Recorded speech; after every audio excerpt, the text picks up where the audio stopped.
So let me start with a story. I'm driving my car. Now, I live in Palo Alto, California, near Stanford University, which is maybe, 50 kilometers from the Pacific Ocean. And it is a wonderful drive. It's a winding, narrow road, a little bit hilly, mountains, and I drive a Porsche. So it's really fun to drive on this road. And I have fun taking the turns. So one day I'm driving from my home to the Pacific Ocean, enjoying myself tremendously, when I notice my wife.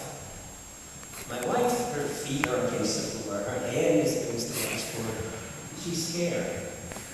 And I said, "It's okay," I said. "I know what I'm doing, it's safe." Okay, new story. I'm driving my car, same road. I'm enjoying myself tremendously. When I notice my car is scared, the shock absorbers get stiff, the seat straightens, the seat belts tighten, and it starts beeping at me. I say, okay, I'll slow down, I say. So, the question is this: why do I listen to my car more than I listen to my wife?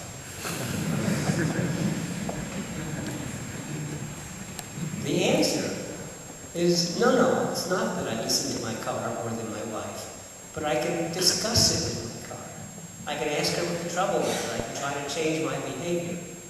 I can't discuss it with my car. My car has all the power because you can't talk to it. Once it decides that it doesn't like what I'm doing, it behaves, and I have no choice but to follow it. And that's the trouble with our intelligent devices of today. They try to read our minds, they try to decide what is good for us and what is bad for us, and there is no talking. We talk about human-machine communication, human-machine interaction, but communication is too vague. Today, we talk to our machines. Our machines talk to us, but they are two monologues. And two monologues do not make a dialogue. So there are several problems with the way that automation is entering our home, entering into the home itself, and actually most rapidly into the automobile. The problems are that there's no interaction. Some designer someplace has tried to figure out how to determine when things are good and things are bad, and has built this into the rule system. And second, there really is no intelligence. We call them intelligent devices, but the intelligence is in the head of the designer, who sits someplace, in a room somewhere, trying to imagine the way these devices are used and trying to determine what sensors are available, what could be measured, and how you might infer what was really going on from what was measured. So, the problem there is that the designer has no way of knowing what unexpected events are going to happen, and therefore the system can't cope with unexpected events. Now, we know several things about unexpected events. The first is that unexpected events happen. The second is that when they happen, they are unexpected. So listen to this story. A friend of mine is driving his car, which has adaptive cruise control. So for those of you who are not familiar with it, cruise control allows you to fix your car at a constant speed. It will say if you're on a highway, you tell it you want to go 120 kilometers an hour, and it will hold that speed, 120. If a car comes in front of you, though, too close, you have to brake, and that's annoying. So, adaptive cruise control uses a forward-looking radar, or sometimes laser, and if it sees a car in front of you, the car will slow up.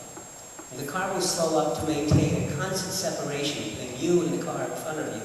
Constant separation measured in seconds, usually about, well, the engineers want it to be 2 seconds, but when they built that, it makes the separation so large, other cars keep sneaking in front of you.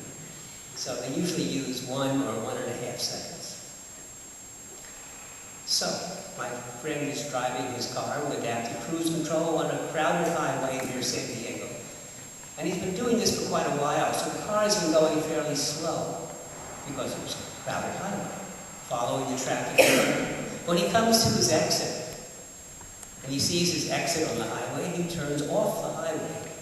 And the car says, "Hey, there's nobody in front of me." And so it immediately zooms up to 120. Well, I told this story to my friends at Toyota and my friends at Ford Motor Company, and the reactions of both companies were the same. The first reaction is, "What a stupid driver. Why didn't he know he was on adaptive cruise control?" And I said, "Come on, you can't design for what you think is the correct driver. You have to design for real people." And see, that's the problem with engineers as designers. They design logically. They always have a logical reason for the way people should behave. And I always have to explain to them that they have to design the way people really behave, not according to their logic. Well, then the engineers at both companies actually admitted, "Well, you know, this happened to us too." So I know, they said, what we'll do is we'll connect the system to the navigation system. So we'll know that you're on the exit road so we can slow up. And that's the way the engineering mind works. Is, first of all, they deny there was a problem. Second, when they see there's a problem, they think, and they say, "Oh, I know I can fix that." And they'll think of some fix. But when they thought of that fix, what will the next problem be? And the next problem, and the next problem. For example, the people at Ford told me this problem. You're driving along in your car with adaptive cruise control, and you want to change lanes. So you see that there's some space in the lane to your right, so you quickly sneak in between the two cars that are there. Now your adaptive cruise control notices you're too close to the car in front of you because you just darn it in. So it puts on the brakes. Now imagine the car behind. The car behind didn't mind too much that you came in, but didn't expect you to zoom in front of it and immediately put on your brakes. So the people at Ford said, "What would you think if we put on a special brake light that said, 'Don't blame me, it was the car who did it'?" Well, there's another unexpected problem.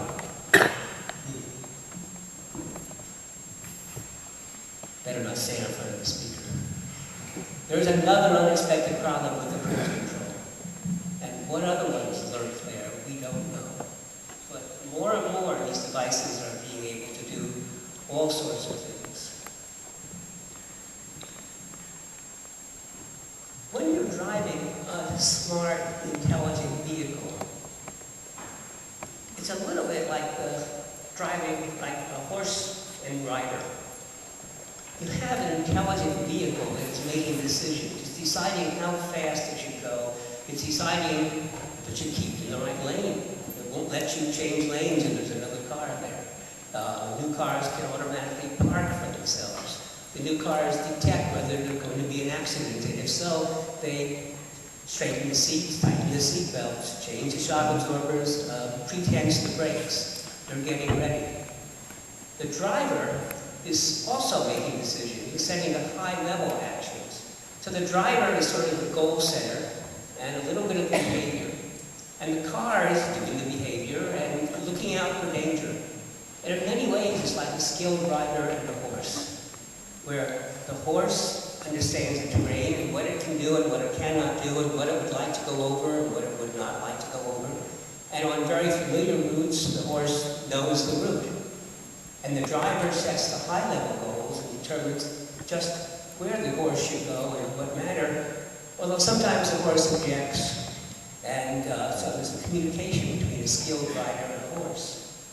So this symbiosis is making of a new device. So this is a device called Horse Plus Rider, one word. It's an integrated device, horse plus rider. And each sort of does their role. So what we're moving to now is car plus driver, one word. Or human plus machine, one word. Where the two are each doing part of a task. And when done properly, it's a wonderful symbiosis, more powerful